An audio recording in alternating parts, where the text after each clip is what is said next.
Everybody, please have a seat.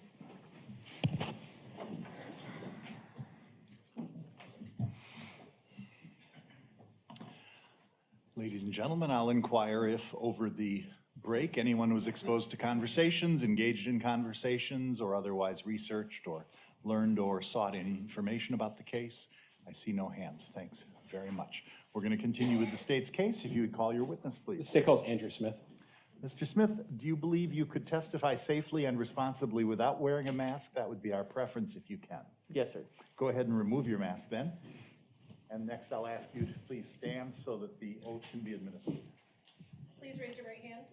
Do you solemnly swear for the testimony you're about to give in this matter is the truth, the whole truth, and nothing but the truth? Yes, ma'am. Thank you. And then you can pull the microphone back up nice and close. Perfect. Good afternoon, sir. Could you please state your name and then spell it out so everyone who's taking notes just knows how it's spelled? Andrew Smith, And how do you spell it? Alpha, November, Delta, Romeo, Echo, Whiskey. Okay. And your last name, Smith, common spelling? Sierra, Mike, India, Tango, Hotel. And how old are you, sir? 22, sir. And what area of the country do you live in? Kansas, sir. Okay. Do you know someone by the name of Chandler Halderson? Yes, sir. How did you meet Chandler Halderson? Playing video games while I was stationed in Germany, sir. And do you see Mr. Halderson in the courtroom here today? Yes, sir. All right. Before What's going to you happen ask- here is the judge is going to give some instructions, and then I'm going to ask you where he is. So wait 1 second. I would ask everyone who's not in the jury box to lower their masks for just a short moment so that all faces are observed by the witness. You can replace your masks. Thank you. Did you see Mr. Halderson here in the courtroom? Yes, sir. Can you tell me where he's sitting and kind of what he's wearing? Over on the right, sir, in a suit, sir. I'd ask the. And, Is he at a table? Yes, sir. Very good. I'll ask the Record record will- reflect identification. It will reflect identification. Sure. Let's talk a little bit about, I guess, that time period in which you met Mr. Halderson. You said you were stationed over in Germany. Yes, sir. Were you in the military? Yes, sir. What branch? Army, sir. And where in Germany were you stationed? Ansbach, sir. And whereabout is that? Middle of BFE, sir. And how did you meet someone who lived here in Wisconsin while you were in Germany? Playing video games on Arma 3 server, sir. And what type of video games were you playing? Mostly FPS, sir. What type of game is that? So, a go around, complete objectives, and capture certain scenarios, sir. Okay. Is it a shooting game? Yes, sir. And some people on the jury maybe play video games, other people don't. If you had to explain to someone how you end up meeting someone playing a video game, could you describe how that happens? So you'll connect to a server, and then you can type in voice channels or type in voice channels. You can type in text channels, meet people. You can die by other players and interact through them like that by just typing them, or if you guys get in a voice altercation at safe zones where some players can't necessarily hurt each other. Okay. And so how about did you end up meeting Chandler? Was he just in one of these games and you talked to him? Yes, sir. Okay. Did you talk to him a lot? Yes, sir. Did you develop a friendship? Yes, sir. About what time was this? What year was this? I want to say it was 2019 or 2018. It was shortly after my son was born, sir. Okay. And how often, if you just had to give us a general overview, how often would you play video games with Chandler online? Almost every day, sir. Okay. And would you be talking and communicating during that time period? Yes, sir. Okay. At some point, you start to learn a lot about Chandler, I would imagine. Yes. Okay. Did you have any idea of, at the time, kind of what he was doing in life, school, work, anything like that? As far as I knew, he was going to college in one of the towns somewhere in Wisconsin and doing all that. Okay. At some point, you end up coming back to the United States. Yes, sir. Military service was over? Something like that, sir. Okay. At any point while you were in the military toward the end of your service, did you suffer an injury yourself? Yes, sir. I was in Germany, and I was coming off the 50 cal range, and a German totaled our Humvee, and I got in a Humvee wreck. So I slammed my forehead on a hard side wall of the vehicle, unfortunately. So You had a head injury? essentially, sir. Okay. Were you talking to Mr. Halderson around this time, in between that head injury and when you came back to the United Yes, sir. States? Okay. When you came back to the United States, what state did you move to or live in? Kansas, sir. Is that your home? For now. Okay. Had you ever spent much time in Wisconsin before? No, sir. Okay. After you moved back to Wisconsin, or to the United States.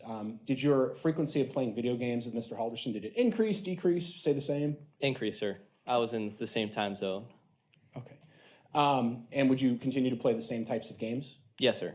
All right. Is there any specific weapons that Mr. Halderson liked when he was playing these games? It really depended on what we were playing. On Tarkov, or Escape from Tarkov is what the game was called. It would range for realistically to whatever we could find inside the video game, because not everything was necessarily easily to collect, but the SKS was certainly a weapon that was fun to use in Tarkov and was something that I had grown interest in as well. Okay. And around this time, after you came back to the United States, did you learn anything more about where Mr. Halderson was in life? Had jobs changed, school changed, or was things the same for him? Essentially, what I understood was he was still going to college, and he at some point had gone back to Windsor, or I think it's called Windsor, and had started working for some company installing solar panels or working on contracts for solar panels. Okay. At any point in your discussions with Mr. Halderson, did he get another job, or was that the last job you knew him having? As far as I know, that was it, sir. At some point, you decided to come visit Chandler. Yes, sir. Whenabouts was that? Sometime during, I think it was June, sir. Of this past year? Yes. In generally, just how did that come about? Did he ask you to come up? Did you decide to come up? So it was one of those last-minute decisions I was able to make, sir. So my wife had ended up going to visit family in Ohio, and she was going to be gone for 2 weeks. So I went and looked at how many points I had. I was able to take off work, and I went and called off work that day so I could come up and have a weekend with driving up there and then spending 2 days with him, sir. Had you ever been to Wisconsin before? No, sir. Okay. It's a long drive up here. No shit. Yeah. Yes, sir. It's okay. So everyone slips up. I'm showing you what's been marked in this case as exhibit number 392. Is that you and Chandler up here? Yes, sir. All right. And I'll just move 392 into evidence. I'll just show it to the jury if that's okay, Judge. Any objection? No to it? objection. It's received, you may publish. Where'd you stay when you were up here with Mr. Halderson? In their family home in the basement, sir. Did you meet his parents? Yes, sir. Okay. When you were up here, what kind of things did you do for fun? Where'd you go? So we went swimming at some river at some point, and then we went and drove around to the different department stores, and we're looking at weapons and all that. So we went to Cabela's. We went to, I want to say it was Bass Pro, but that doesn't sound right. I know we went to Gander Mountain, and then we went to like 1 or 2 other places, but I can't remember what they were. Okay.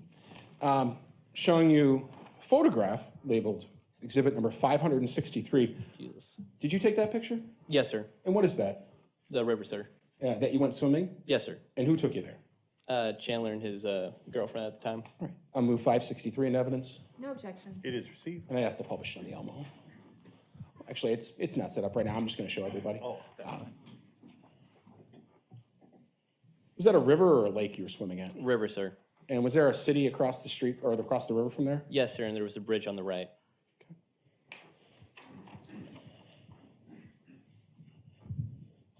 Having never been to Wisconsin before, you don't know exactly what river that was or where you were?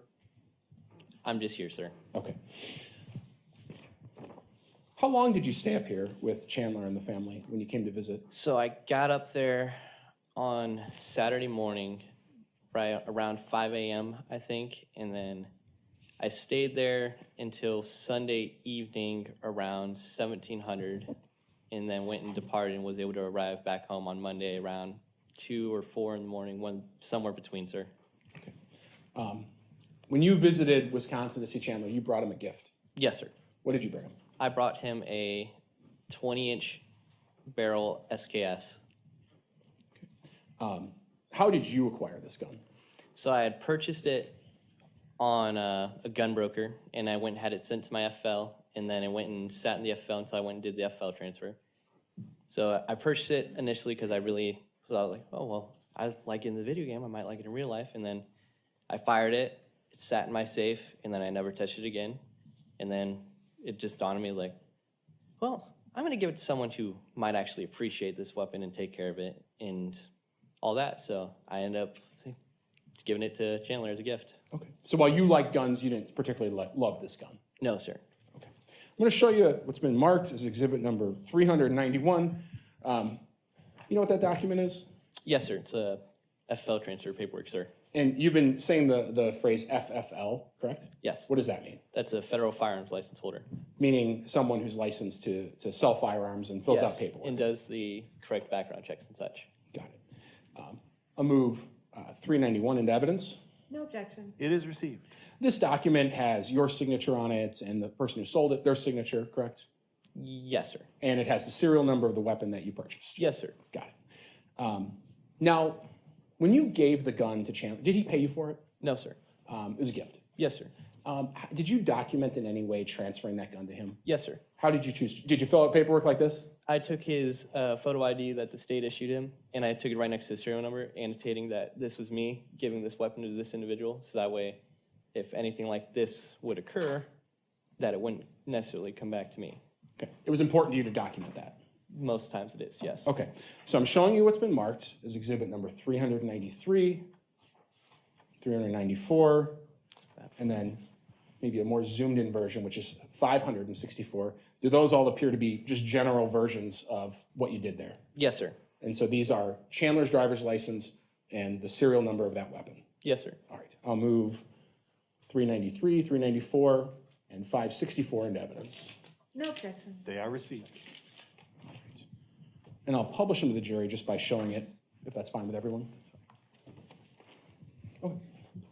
So I'm showing first this one. This is Chandler's ID, and then you put it up next to that serial number. Yes, sir. Another version, zoomed in, same thing. Yes, sir. And then the actual serial number zoomed in a little bit closer. Yes, sir. Can you read the serial number for us of this gun from the zoomed in picture? Yes, sir. Slowly. 1017948 Papa. Okay. So 1017948 P. Pete, Paul. Okay. Had Chandler asked you for this gun, or was this just your idea? I think he had at one point asked for it as a joke, but mostly it was my idea, sir. Okay. You brought him other things that go with the gun? Yes, sir. What type of things? So I had brought him a steel canister that had contained roughly 480 rounds of 7.62 by 39 steel case tool ammo. And is that the ammunition that goes with that weapon? Yes, sir. Okay. And showing you what's been marked, exhibit 395, 396, 397. Do those appear to be that canister of ammunition? Yes, sir. And are you fairly confident that's the one you brought? Well, I mean, I'm the only weirdo that stencils his ammo can, so yes. You put those stencils on there. Yes, sir. All right, so I'd move 397, 395, and 396 into evidence. No objection. They are received. And I'll move to publish to 396. Yes, of course. And so showing the jury this picture, when you say you stenciled this ammo can, what do you mean by that? So I've got plenty of different kinds of rounds in my home, so I'll go and have different cans for them, and I take a spray can, I'll buy the stencil so I can make sure I know what I'm grabbing if I need something before I go to the range, so I'm not running around like a chicken with my head cut off trying to figure out what can goes to what. So this yellow paint that says 7.62 by 39, that's you that stenciled that on there. Yes, sir. And briefly, just showing you exhibit number 398, 399, 400, 401. Do all of those appear to be the ammunition that was inside of that can? Yes, sir. All right, I'll move 398 through 401, No objection. They are received. and I'd move to publish. I'll publish just for purposes of just showing the jury something, 398 and 400. Very good. And these are just those ammunition. Yes, sir. Okay, there was a lot of ammunition. A bit.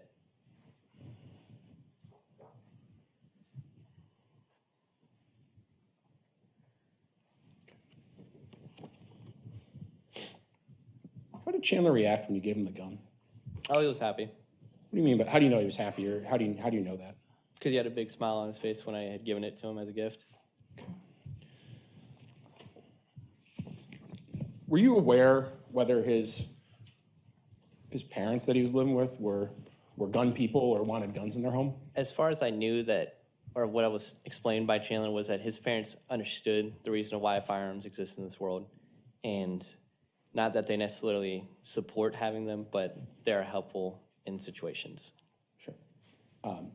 To your knowledge, did Chandler have any guns? As far as I knew, he told me that he had owned a AR-15 with a barrel extension that had to be welded on or something like that. It was kind of looked like an M16 almost. Did you ever see that gun? He had shown me a picture of it on on the app called Discord, but I don't have any documentation of that. When you were here in Wisconsin, did you ever see any guns in the Halderson house? I think I asked about it, but I think he said that they had it at the wherever their cabin was. What did Chandler do with the gun? Were you able to figure out where he put it in the house? Yeah, he had initially, so if you would walk down the flight of stairs in the basement, you would look left, there was like a little wood pile, and he had stuck it in the middle section there because it was, I understood that they might not be happy about having this firearm. So, but he had told me he was going to be moving soon to do a career in SpaceX in Florida, so he was just going to take it with him and move out there with it. Okay. Were there any magazines that came with the gun? Yes, sir. 3. How many? 3. And those all went with that gun? Yes, sir. Were they loaded when you gave them to him? Not initially, sir. How did they become loaded? I think we were bullshitting with the magazine, sir, and both of us and were like, he was asking me how to load it, so I was like, oh, and I was showing him how to pack the magazine. Sure. Aside from, and I think we've got it, but aside from the gun, the 3 magazines, the ammo can, and then the 400 some rounds of ammunition, was there anything else related to the gun that you gave to Chandler? The optic that came on the weapon. The sight, if for most people. If people aren't gun people, what's an optic? It's the same thing, essentially. If I showed you that gun, would you recognize it? Yes, sir. Okay. You're not going to touch it. The detectives, in fact, are going to touch it, but it's already been received into evidence Roger. In this case.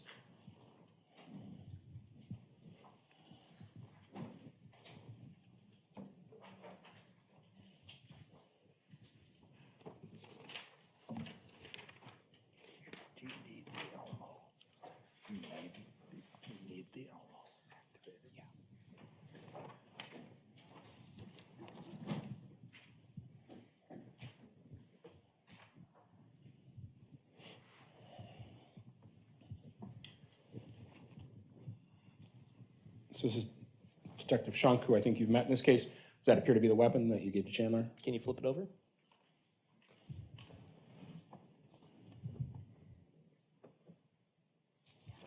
Yes, sir.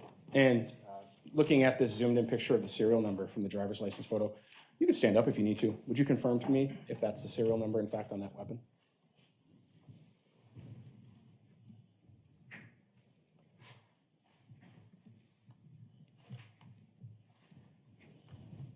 Yes, sir.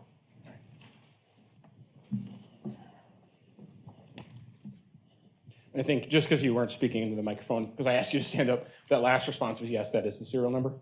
Yes, sir. The magazines themselves, would you recognize those if you saw them? Yes, sir. How so? Well, I don't remember. My brain doesn't always work correctly sometimes, but I can remember most things for firearms. So I know 2 of them should be made by ProMag, and then one has a metal bottom with some black screwed up something on it.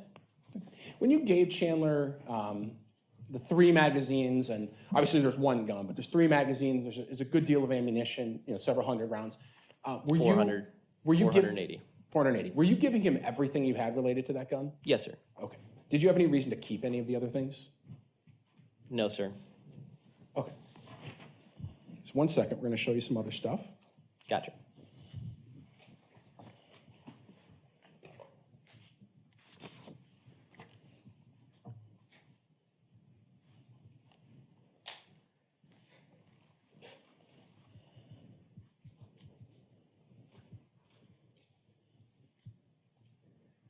And this might take a second.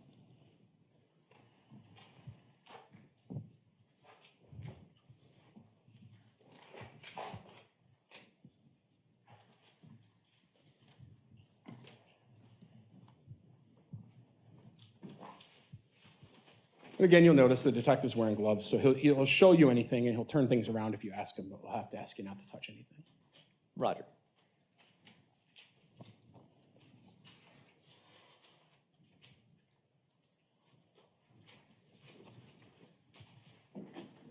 just so the jury knows, because of the break that we had in suspending the trial, I asked the detectives to reseal all of the evidence boxes since we weren't going to be able to access them for a number of days. And that's the process that's happening at this time.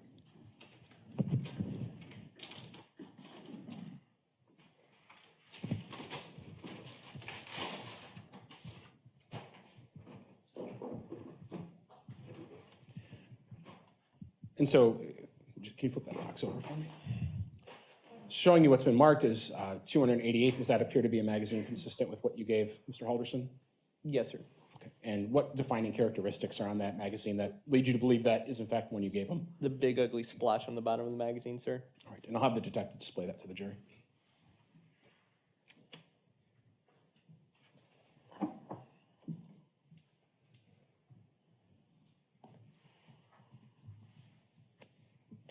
All right, and so we're going to do the same process with the next two. And the next exhibit we're going to deal with is 289.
Again, same process. We're showing you 289. You can ask that be moved any way you'd like. Does that appear to be consistent with the magazine that you gave Chandler Halderson? Yes, sir. And would that fit into the SKS rifle that you just looked at? Yes, sir. We'll go to the next one. And while the detective's pulling out the next one, the last one, which I can touch the outside, is Exhibit 288. You yourself have fired this gun in the past. Yes, sir. Okay.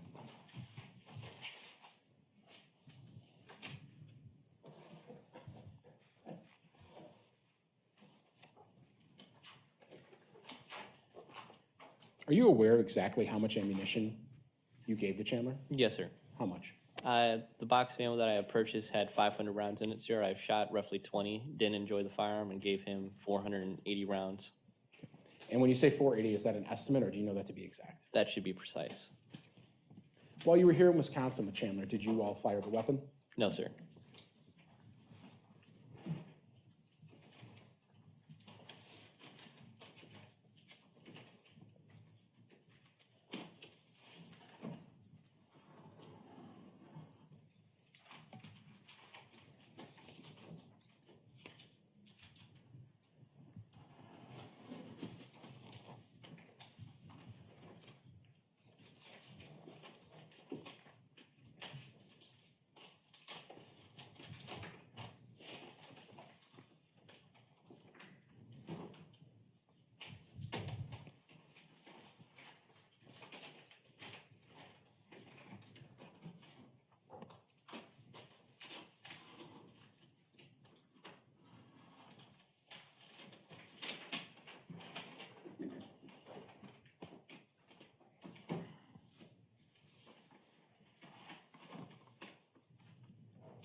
showing you that exhibit. You can ask for it to be moved any way you'd like. Yes, sir. Is that consistent with the magazine you gave Chandler? Yes, sir.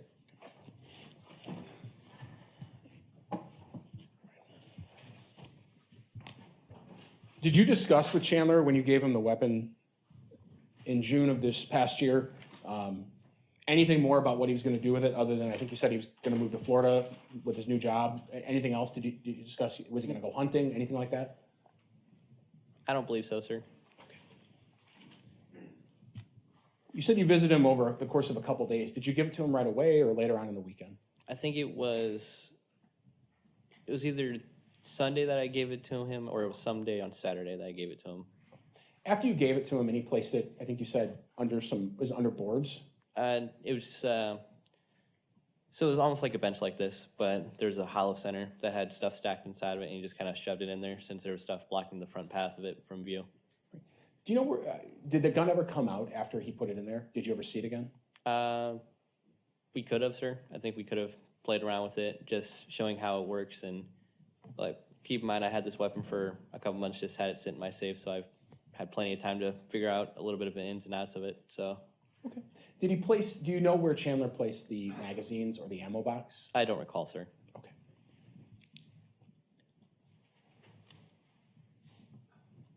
Did Chandler tell you anything more about his job at Spacex? Not really, sir. Just that he had an opportunity that he was looking forward to. You left at some points and you continued talking to Chandler playing video games after you went back home? Yes, sir. At some point, did Chandler suffer some sort of injury? Yes, sir. What As do you know far about as that? I know, he went down the stairs and had fell somehow and screwed up his head or his neck. And did that injury, according to Chandler, did that end up impacting his job or anything like that? As far as I knew, so it seemed that because of the injury, he wasn't going to be able to take a flight out to Florida to do this SpaceX thing. But other than that, he didn't really explain what was wrong, just that he wasn't going to be able to fly out there and he wasn't able to look at computer screens or anything like that with so much blur on the screen or motion blur. Did you find out at some point that Chandler's parents were missing? Yes, sir. How did you find out? It was shortly after the 4th of July when I had came back from Texas from visiting my other buddy. He had gave me a sort of, not hysterical per se, but a pretty upsetting call that his parents hadn't got back to him or he hadn't seen them. Sure. And then the cadence of things, was this was after the head injury? Yes, sir. Did Chandler tell you anything about the head injury in terms of specifics about what was going to happen or how He severe told it me was? that he would have to wear a neck brace and that they were supposed to drill a hole in his head or something like that to alleviate some sort of pressure. Okay. Did you talk to Chandler about his parents being missing? Yes, sir. Tell me about those conversations. Well, day one when he told us, because he had told me and my friend that he's friends with that I visited when I was down in Texas, he told us that they had been missing. So we both suggested to him that, hey, if this is really a big concern for you, you might want to contact law enforcement immediately.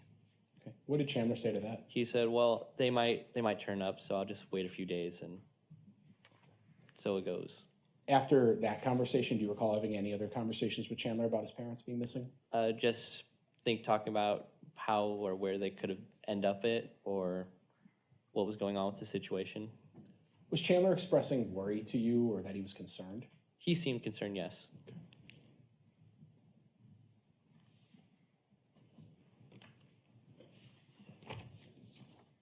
At some point, sure, and obviously now you're aware that Chandler was arrested for what happened. Yes, sir.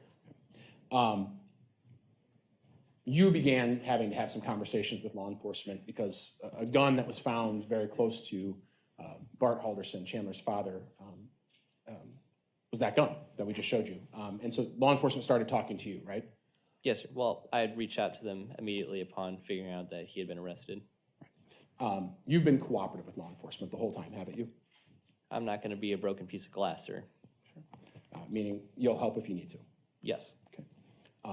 The police, in fact, visited you down in where you live at some point. Yes, sir. You, when asked, had given them access to things like bank records or your phone and things of that sort, Yes, sir. and you've provided photographs whenever you could. Yes, sir. Why was that important to you to assist? Well, to put it bluntly, sir, I served in the Army, and I'm not going to get fucked for something that I didn't do. Where were you July 1st, July 2nd, 2021? Crystal Beach, Texas, sir. In fact, what is Exhibit 566? Looks like my bank statement, sir. And where's that bank statement show that you are? So if you follow this down, so you can see that I went and did some sort of purchase at a gas station at Texas at 7:02. Then follow this down, 7:02 Lufkin, Texas. And then keep following it down. You can see 7:02 Crystal Beach, Texas. Keep following it down. You can see Lufkin again, sir, and then Crystal Beach, sir. And then more purchases at Crystal Beach, Texas, sir. And then a few interspersed things that my wife had been purchasing at Dollar Tree, apparently. And where was she at? She was in Manhattan still, sir, or Junction City, sir. Junction City. And in all of these purchases, and this is a bank statement from the 1st, looks like through the 10th, there's not a single one from Wisconsin, correct? No, sir. Nothing from Illinois? No? No, sir. Iowa? No, sir. Minnesota? Unless I have the power of God to teleport, sir, I don't think that's going to occur. Understood. I'll move 566 into evidence. Any No objection? objection. It's received. I don't think it needs to be published. I think your bank statements can just be right there. Has information been redacted on? They have been redacted if ultimately All you can anyone, see is how broke I am. that's fine. And in fact, at times, you're aware that the police verified your location in other ways, phone records and things of that I'm sort. sure they did, sir. Yeah. You were never in Wisconsin in July of 2021. No, sir.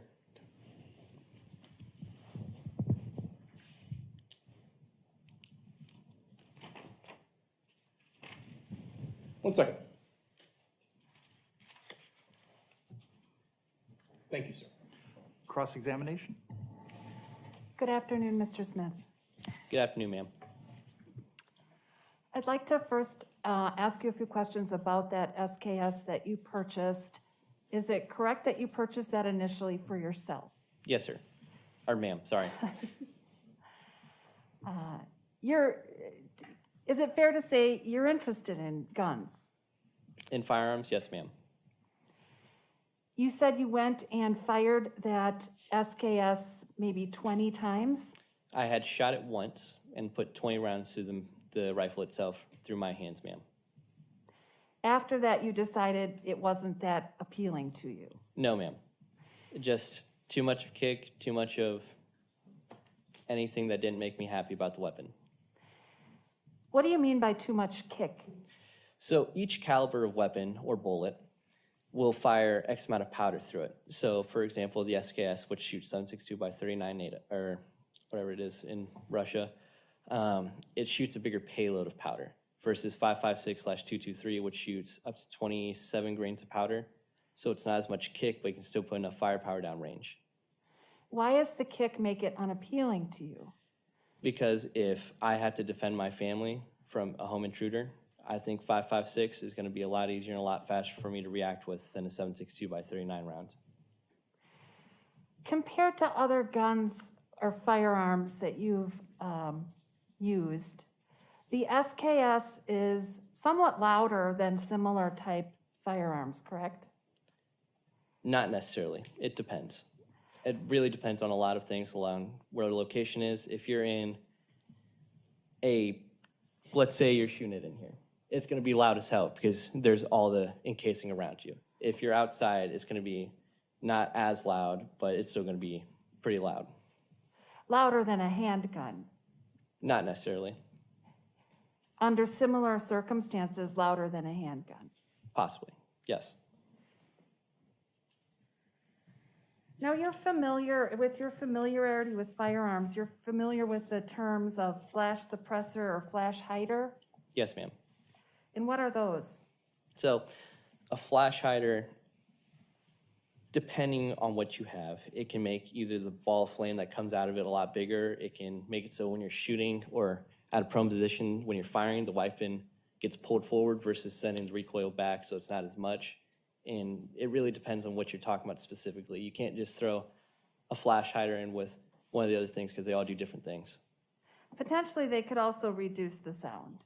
Not necessarily unless you have a suppressor. So a flash suppressor can reduce the sound. A flash suppressor, if you can go out and buy a suppressor with a tax stamp, yes. So could any kind of silencer?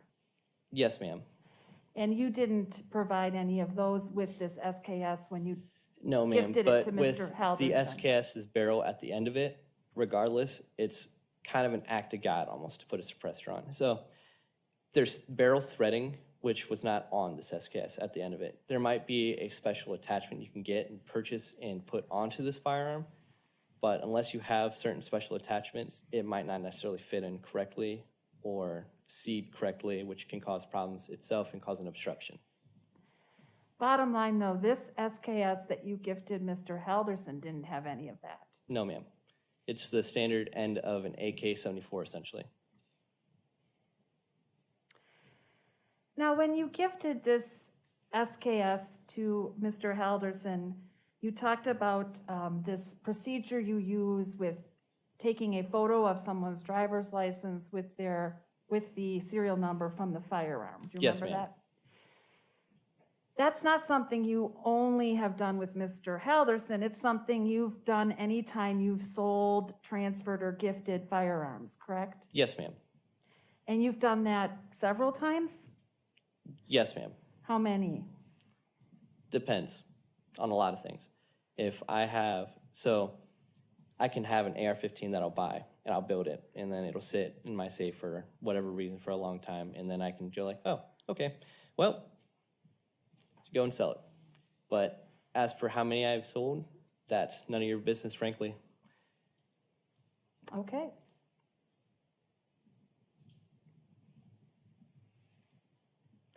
That's really all I have. Thank you.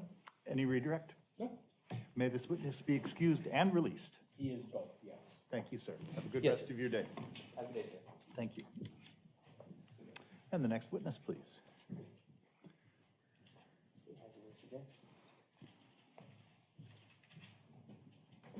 State calls Clint Seltzner.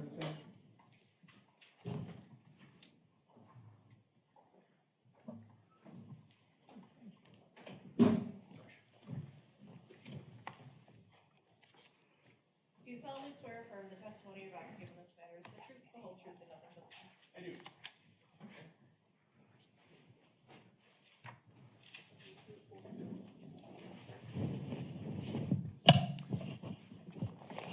Good afternoon, sir. Good afternoon, Judge. If you believe you can do so safely and responsibly, testifying without your mask would be a preference. Okay. Thank you. Thank you. Go right ahead. Good afternoon. Could you please state and spell your name for the record?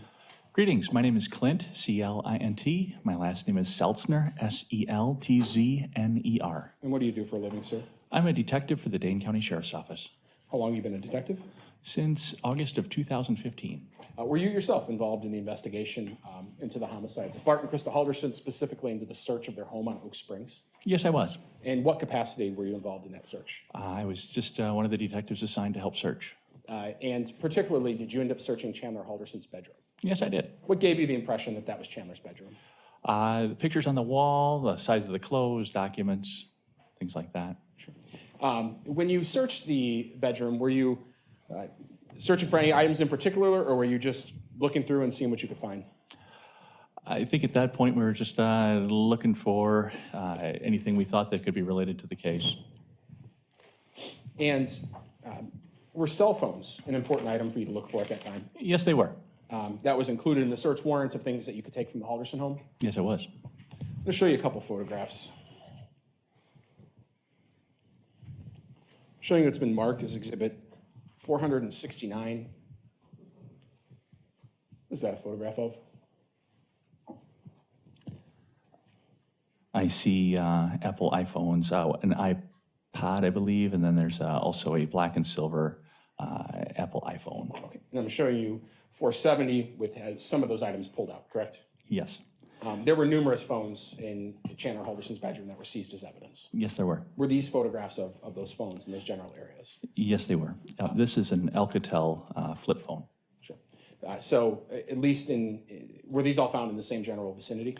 Yeah, these phones were found, the Apple iPhone was found in a desk drawer, and where you would put your legs underneath the workspace, there's that fold-out drawer where typically pens and things like that are found. That's where that was. The Alcatel phone was found in the bottom drawer. Okay. Same desk? Same desk. Okay. So a couple different phones, and then just some general USBs, normal office stuff in there, correct? That's right. All right. I'll move 469 and 470 to evidence. No objection. They are received. And then before I publish, did you find any ammunition or ammunition cans in the bedroom? Yes, I did. Whereabouts was an ammunition can found? The ammunition can was found in the closet on the right-hand side on the floor. Showing it's been marked as exhibit number 471. Is that the ammunition can? Yes, it is. And is that kind of where it was found?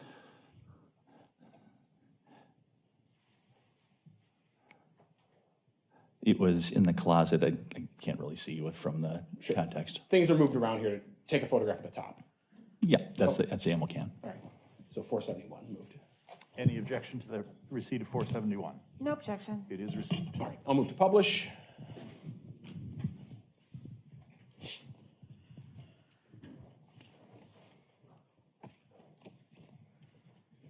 These items should show up on the computer monitor, Detective. Oh. And we're just going to show them here because there's not many, and the detail perhaps isn't as important as some, but is that the ammunition can there in the center of 471? Yes, sir. And you said that was in Mr. Halderson's closet? Yes, it was. 469, is that a photograph of the top drawer of that desk? It looks like it, yes. And we have some phones that became relevant that you ended up seizing, Yes. and other just general debris. And then if we look at 470, is that laid out all the phones that were collected from that desk? Yes. And then obviously there's just appears to be some normal office things, but we have a flip phone kind of in the center right, and then appears to be two iPhones, I believe one was an iPod. iPod and an iPhone. Yeah, I believe so. Okay. And all those items were seized? Yes.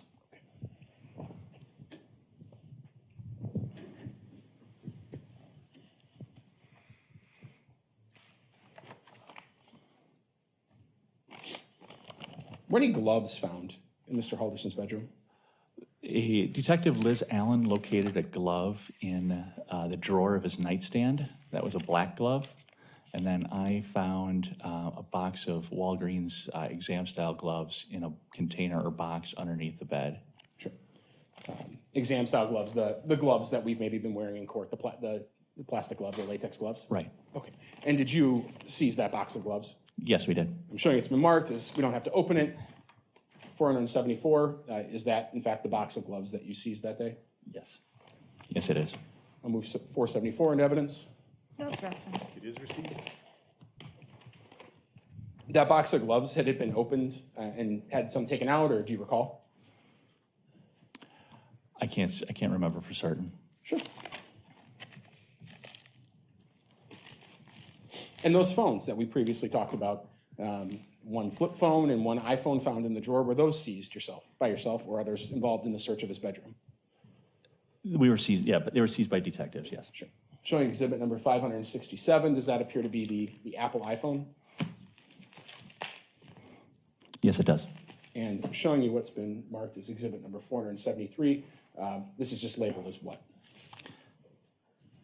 Labeled as cell phone. Okay. And in fact, we're going to open these. So we'll have one of the detectives bring up, don't think there's any scissors up here, so we'll have them bring something up to open those. Thank you.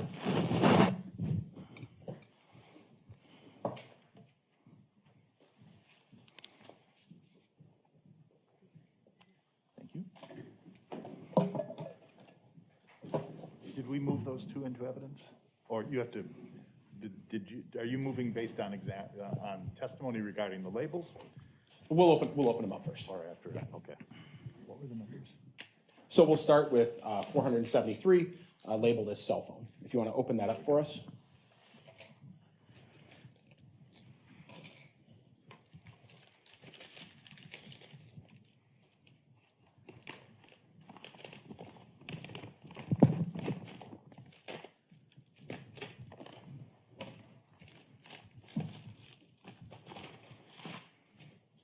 What do we got there? This is an Alcatel flip phone. Okay.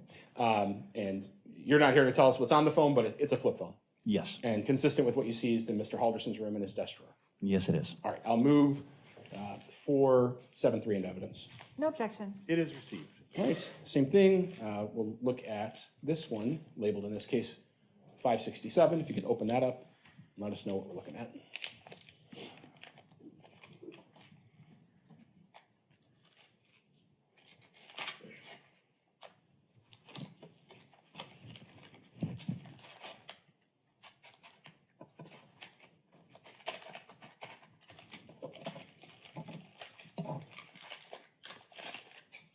What do we got there?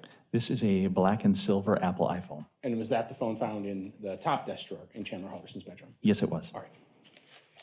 Take that back, and I will move 567 into evidence. No objection. It is received. And don't go too quick or too far here. While we're here, these are the gloves I think we already talked about. It's 474 moved into evidence. If you could just open those up so everyone can take a look.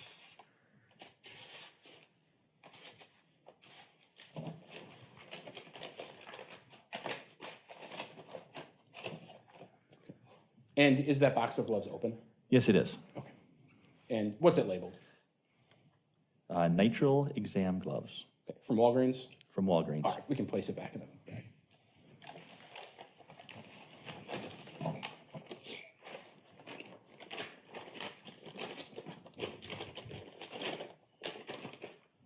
Thank you.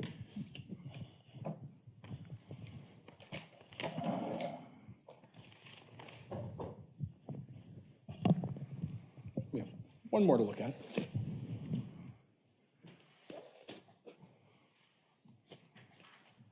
Was that ammunition can and all the ammunition collected? Yes, it was. That box, I'll sit exhibit number 475 down. Does that appear to be the ammunition that was collected from Mr. Halderson's bedroom? Yes, it does. Yes, it is. And is it appropriately marked with an exhibit sticker as well as a Dane County Sheriff's evidence sticker? I recognize that evidence ID number and the sticker. All right, I'd move 475. No objection. It is received. And if you could just open it up so we can take a look at it.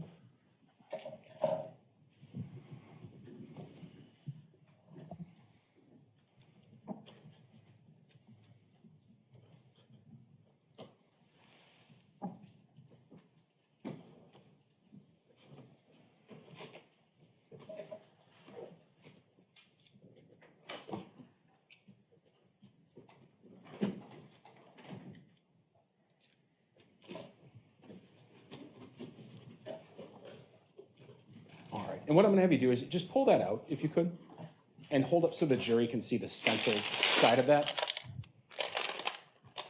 It says 762 by 39. Is that full of ammunition right now? Yes, it is. It's very heavy, isn't it? Feels like it. Okay, we'll put it back.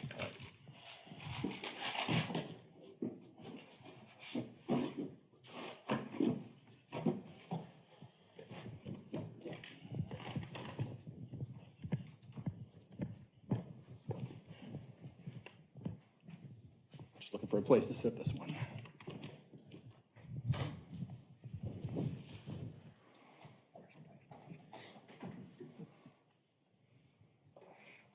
Regarding those phones that we talked about that were seized, you're not the person who does the analysis of those phones, right? No, I'm not. You took them, they got put in the bag, they put in evidence, and that's what you're testifying to? All Yes. right, no further questions. No, thank you. May this witness be excused? He may be excused, yes. Thank you, sir. Thank you. Have a good remainder Thank of your you. day.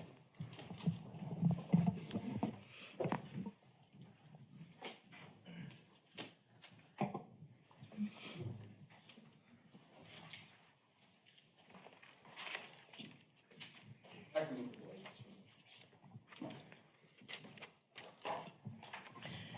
State now calls Alex Gravatt to the stand.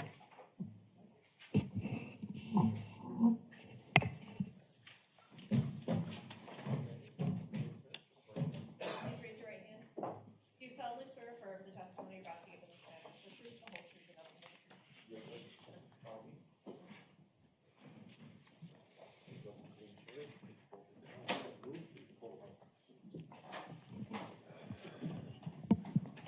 Good afternoon. I've been asking every witness if they believe they can safely and responsibly testify without wearing a mask, that they should do so if they're comfortable with that. I would prefer to keep mine on if that's okay. That's fine. Thank you very much. Go right ahead. Good afternoon. Could you please state your first and last name and spell both for the record? I am Alex Gravatt, AlexGravatt. Mr. Gravatt, do you know somebody by the name of Chandler Halderson? I do know Chandler Halderson. And how do you know Mr. Halderson? We were childhood friends and roommates. Okay. I'd ask that you look around the courtroom. The judge will give instructions in just a second, and tell me whether or not you see Mr. Halderson. And before the witness does so, would everybody not in the jury box lower their mask for a moment so that he can see everyone's faces? Thank you. You can replace your masks. Go ahead, sir. Yes, I see Chandler Halderson.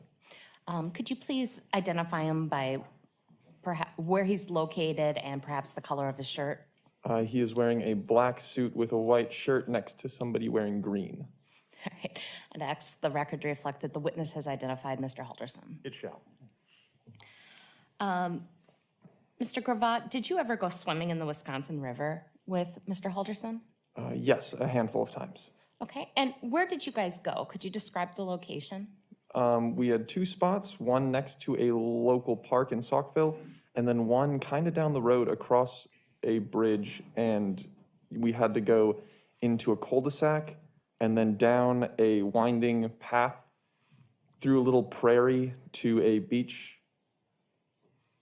And that second location you described, how many times do you think you went there with Mr. Halderson? Me personally, 2 or 3. I know that they went, he and a few of my other friends went more times without me. Was it your understanding that Mr. Halderson knew how to scuba dive? Yes. What did you know about his scuba diving?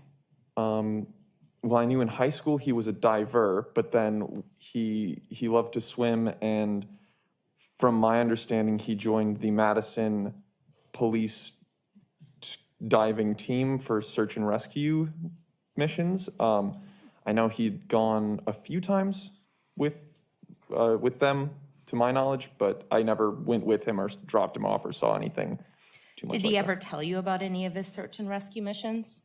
Yes, he told me a couple of times about getting caught in riptides, and one time he said that he saw a body while doing it, while scuba diving, and that he was a little weirded out by that.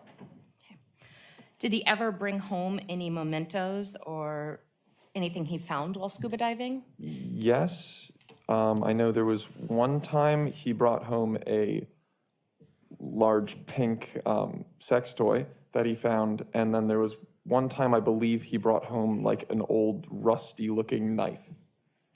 And were these from his scuba diving missions with the Madison Police Department? Was that your understanding? I believe so.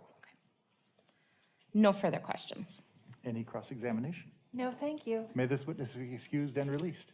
Yes, Your Honor. Thank you, sir. Have a Thank good you. remainder of your day. Thank you. And the next witness, please. State will call Dakotah Brown to the stand.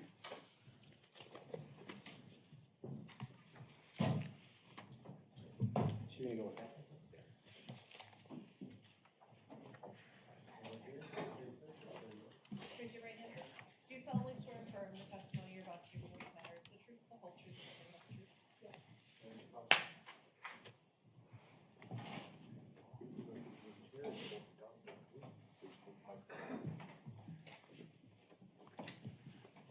Good afternoon. I've been asking every witness if they believe they can safely and responsibly do so to testify without wearing a mask, if that's comfortable. Would you be able to do that? Thank you so much. Go right ahead. Good afternoon. Please state both your first and last name for the record and spell out. Dakotah Brown, DAKOTAH BROWN. And do you know someone by the name of Chandler Halderson? Yes, How do you know Mr. Halderson? I was in a relationship with him for 1 year. Okay. And I'd ask that, the judge will give instructions in a minute, but I'd ask that you look around the courtroom, see if you see Mr. Halderson, and then identify him by where he's seated and perhaps the color of his shirt. I'll ask everyone not in the jury box to lower their mask for a brief moment. Thank you. You could return your masks. Were you able to see Mr. Halderson? Yes, white shirt, black tie, blue mask. And is he seated at a table? Yes, I'd ask the record to reflect the witnesses identified the defendant. It shall. Now, Ms. Brown, did you ever go swimming with Mr. Halderson in the Wisconsin River? Yes. Where did you guys go? We went to Sauk City to a beach area on the river, right on the riverbank. Okay. And was that a place that, to your understanding, Chandler swam a lot? No, we found it one day as a group, us and our friends, and we all went together for the first time. Okay. And what year was that? Do you remember? 2020. I'm going to show you what has been marked and received as exhibits 123 and 124. Do you recognize either or both of those photos? Yes, both. How do you recognize them? Chandler sent them to me.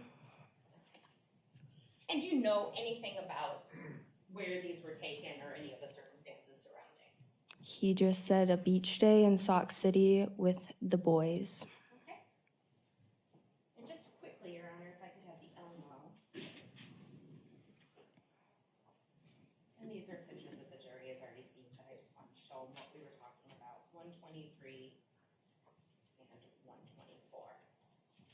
And you provided those photos to police in connection with this investigation. Is that fair? Yes.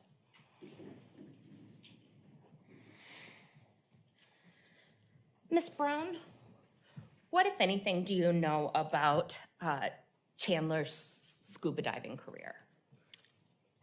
I don't know anything other than he told me that he has gone diving, that he was certified, and that he had a job diving. And did he say what department he dived with? For the Madison Police Department. Okay. Thank you. No further questions. Cross-examination? No, thank you. May this witness be excused and released. Yes, Your Honor. Thank you so much. Have a good remainder of your day. State calls Paige Valenta to the stand.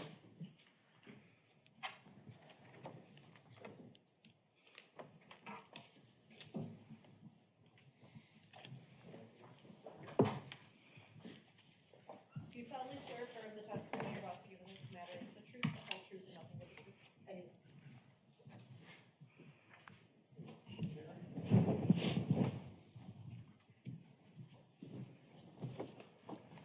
Good afternoon. Good afternoon. If you are comfortable and believe you can safely and responsibly testify without wearing a mask, that would be our preference. Thank you very much. You're welcome. Right. Yeah, good afternoon. Could you please state and spell your name? Paige Valenta, Paige, Valenta, Valenta. And how are you employed? With the City of Madison Police Department. In what role? I'm the Assistant Chief of Operations. In the realm of ranks of police officers, you're at near the very top. I report directly to the chief. Okay. I asked you a couple of questions in this case, which is why you're testifying, but does the Madison Police have a scuba diving rescue team? No, Has someone named Chandler Halderson ever been employed by the Madison Police to your knowledge? no. No further questions. Cross-examination? No, thank you. May this witness be excused and released. Yes. Thank you so much. Have a good remainder of your day.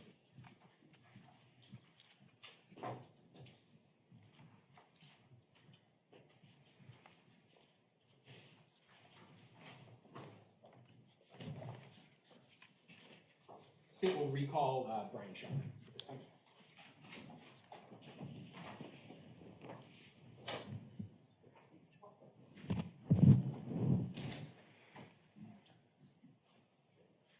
Do you solemnly swear affirm the testimony you're about to give in this matter is the truth, the whole truth, and nothing but the truth?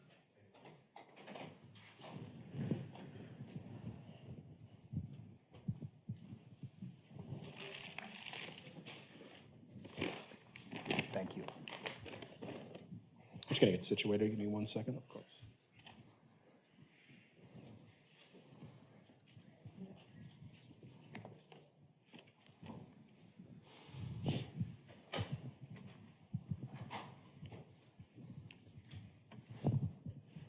Detective, we've heard from you a couple of times. Due to some things you've done in this investigation, be fair to say that there was a large team of people responsible for determining what actions were taken, what steps to take next in the investigation, or was it just you or just Sabrina Sims? No, Detective Sims and I were the lead detectives, but we had a lot of help. Sure. We have seen a lot of evidence in this case, both at all the crime scenes. Was it important to you to see if any of those items were connected to other crime scenes in this case? Yes, definitely. Why was that important? It was important. We found tools out at the farm, obviously. We knew that there were items in the Halderson household that had been located. Trying to figure out how they were placed in the different locations, I guess. So the tools out at the farm, if there was anything that we could do to determine whether they had a tie directly to the Halderson family or the Halderson household was important. And were there some steps taken in this investigation to try to make those determinations? Definitely. Some of them involved just seeing things and some involved expert witnesses? Correct. All right. Let's start with one item. We've talked about a lot. It's marked, I'll show you the fence real quick. It's the target bag. It's marked as exhibit 561 in this case. What is exhibit number 561? That's going to be the target bag filled with rags and cleaning supplies that Detective Feeney found on Irwin Road. And these were the rags with the red stain on it, correct? Correct. Okay. And they were securely placed in evidence, and this has been sitting in the Dane County Sheriff's Office evidence for since they were collected and up until court? Yes. Okay, I'll move 561 into evidence. No objection. It is received. Those items, or at least that bag, had a sticker on it with a name, right? Yes. And what name was that? It was C. Melander. Okay. And in the course of the investigation, did you have an idea of where that bag was last known to be? Yes, we had found several bags similar with the same barcode, with the same name on it at the Halderson residence. Okay. So that's an example of one item found at the Irwin Road property connecting to the Halderson residence. Yes. Okay.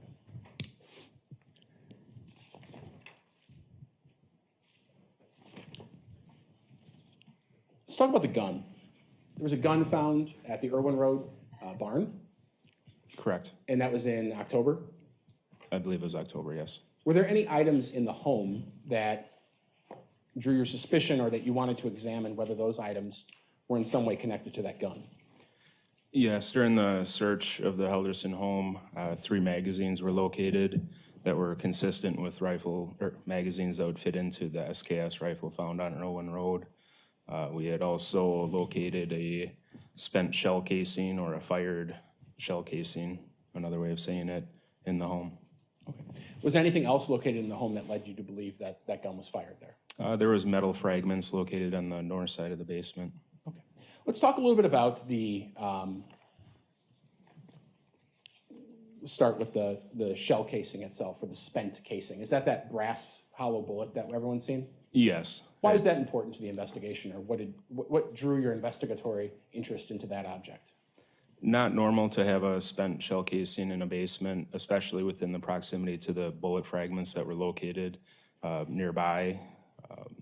At that point, we had already known that Bart Halderson had died of bullet wounds to the back.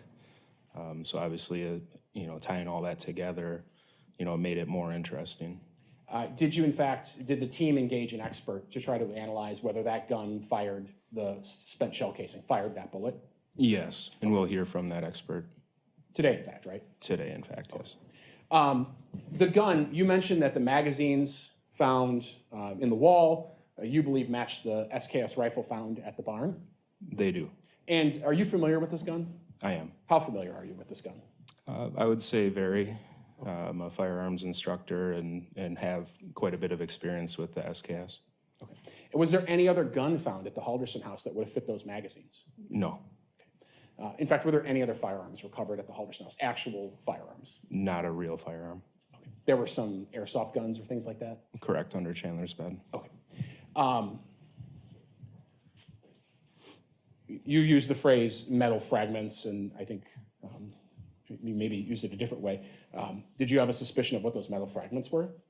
Yes, they appear to be bullet fragments. What leads you to believe that? The consistency, like I said, being a firearms instructor, I've seen plenty of bullet fragments laying around on the range. I've been involved with numerous death investigations, which included firearm trauma. Finding these similar bullet fragments around. We also had pictures, photographs from the medical examiner's office that had these similar metal fragments, bullet fragments inside Mr. Halderson's torso. Relative to the size of what the actual bullet is in this gun that you say you're familiar with, how were these fragments big, small, a large portion of the bullet, a small portion of the bullet? What would you say? I would say small. The bullet's fragmented pretty widely. Okay. And fragmented just means shattered? Broken to several pieces. Okay. This bullet fragment was photographed, correct? Correct. And I think we've seen some of the photographs. We have another one I've marked 557, just because we're going to talk about it. What's 557? 557 is the bullet fragment that was located on the north side of the basement in the Halderson home. And the jury's seen this picture, but this is zoomed in, is it? This is zoomed in, correct. Okay. And who performed that work? Deputy Scott Kuntz. Who we heard from for about 4 hours the other day? Quite a while. Okay. I'll move 557 into evidence. No objection. It is received.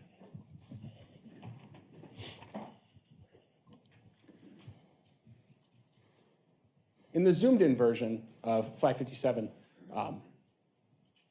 was anything drawing your attention when you saw this zoomed in or when you looked at this closely before it was washed by the crime lab? Yeah, several things drew my attention. First, it appears to be the inner portion of the bullet, the projectile of a round. I didn't see any of the brass or copper casing that would be on the outside of it. I also observed quite a bit of reddish-brown staining. It's not the best in this picture on the Elmo, but it's visibly there. And when you say the staining, and I'll use my pen, are you talking about this area? Yes, there's splatters all over. Okay. And we heard about the DNA analyst who said that this was washed essentially and tested? Correct. Okay. You talked a little bit about not seeing any of the brass or the casing. Some people are more familiar with firearms than others. What do you mean by that? So around the lead portion of a bullet would be some type of a casing, whether it be copper, most common. It just kind of holds the lead intact until it were to hit an object and expand.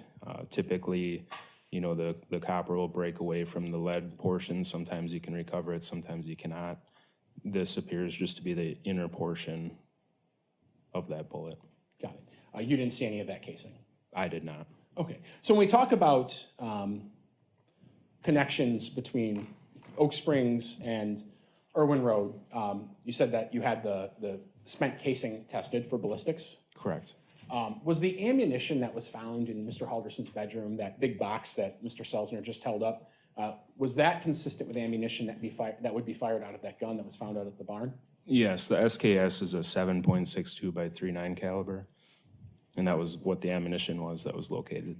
And obviously, as the case detective in this case, you've looked at the other pieces of ammunition, including that bullet given to Mitchell Halderson that said "get well." Are all of those consistent with ammunition that could be fired out of that SKS rifle found out at the barn? Yes. Okay.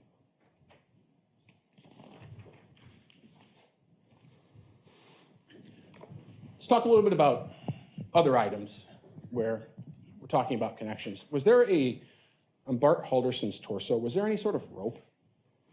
Yes, when Bart's torso was located, there was a section of rope that was wrapped around his waist. Sure. And I think everyone's seen that enough, but it was around the waist of Mr. Halderson? Correct. Was it tied into a knot? If I recall, yes. Okay. Was a similar style or colored rope found at the Halderson house in the search of the garage? Yes, it was located in a basket in a garage. And I think we already saw a 210, but is that some black rope there? Yes, it is. Okay. Was a cutting of the rope found in the garage and then the rope found around Mr. Halderson's torso, was that sent out to the crime lab? We did send it out for a fracture match. Sure. Fracture match, meaning can someone actually say it's the exact same? Whether they were once joined together. Okay. The rope that was around Mr. Halderson's torso, we haven't seen it in court. Was it collected by the police? Yes, we did collect it and we have it in evidence. Why isn't it here? The rope is double bagged due to the level of decomposition on the torso.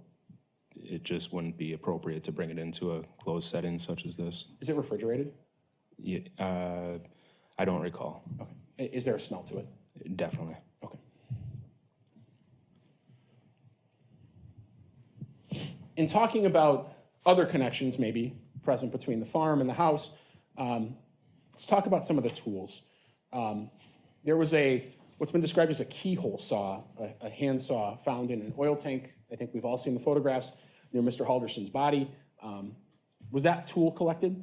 The always saw was collected. All the tools inside that fuel drum were collected. And you just said the brand name Alway. Correct. Had you ever heard of this brand name before this case? I had not. Did it stick out to you for any particular reason? It appeared to be a very old saw.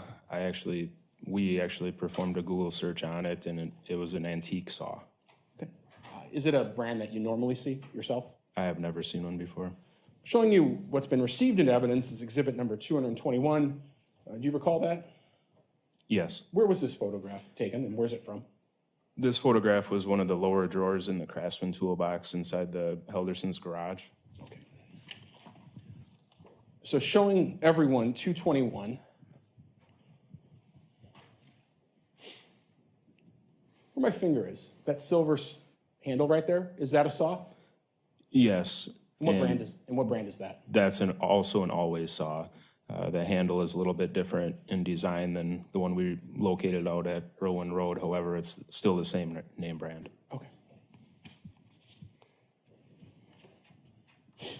The other item that I think the anthropologist talked a lot about today was that broken hacksaw blade. You've seen that in the course of the investigation? The bow saw blade, yes. In fact, I think you're the one who held it up for the jury a couple days ago. Unfortunately. Might have been a week ago, actually. Yeah. Forgot we were gone for a little bit. Was there a frame, a bow saw frame found in the garage of the Halderson house that seemed consistent with you, that a frame that would hold that blade? Yes, there was along the west wall behind some boards. Behind some boards? Showing you 224, these are already received into evidence, and 225, is that frame? Yes, it is. I'll show these to the jury so we're all looking at the same thing.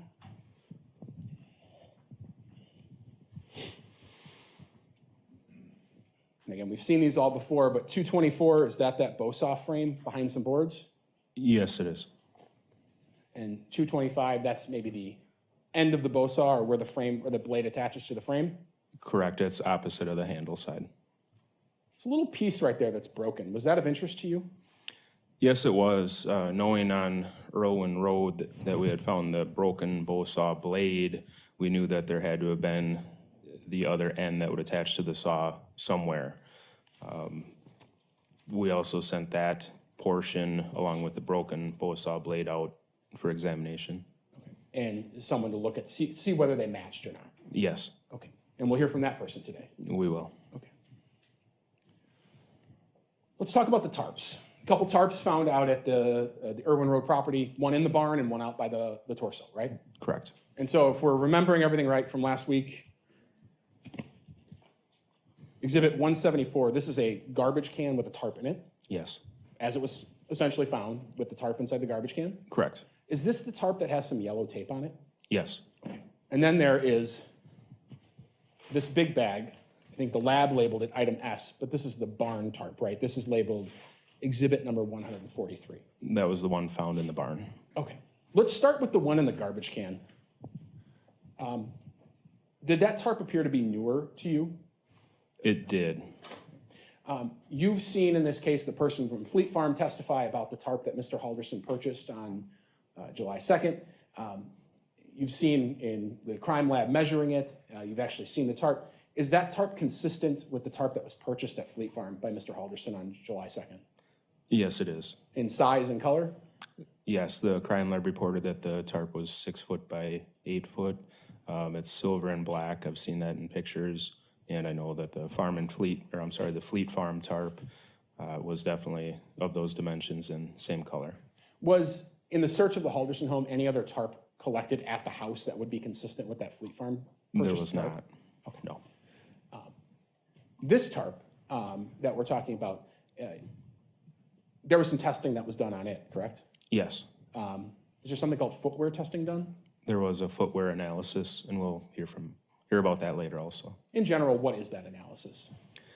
They're able to determine if there's any footwear impressions on the piece, in this instance, instance the tarp. And then once they are able to identify whether there's footwear impressions on that tarp, they request, they're able to tell you what type of shoe they believe it is, and then they'll go on from there and can confirm whether or not a certain shoe made that impression. But like I said, we'll hear about that from an expert. Okay. Same question with the tape. Was testing done on the tape, the yellow tape that was found on that tarp? Yes. Was that yellow tape of evidentiary interest to you as a detective in this case?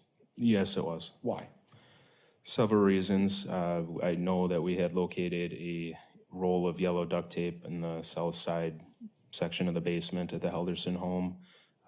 Also with tape, I know that fingerprints can be captured on there. From photos, I knew that there had been some red staining on the tape also, so possibly some DNA evidence. It was an item of interest. Of course. Okay. Let's then briefly, we'll talk about the barn tarp. In relationship to the tarp that's in the garbage can, is the barn tarp older or newer in your just general appearance? It appeared older. And in this case, were you able to discover any evidence that that tarp had been used before? Yes, we have several photographs of Bart Halderson in his garage making a table on that would appear to be that same tarp. It's a much larger tarp. Okay. Less evidentiary interest because you thought maybe other people had been on this tarp before? Yes. Okay. Nonetheless, the testing was done and we looked into it, right? Yes. Okay. And I think we heard from the DNA analyst last week there was blood found on both of those tarps. There was.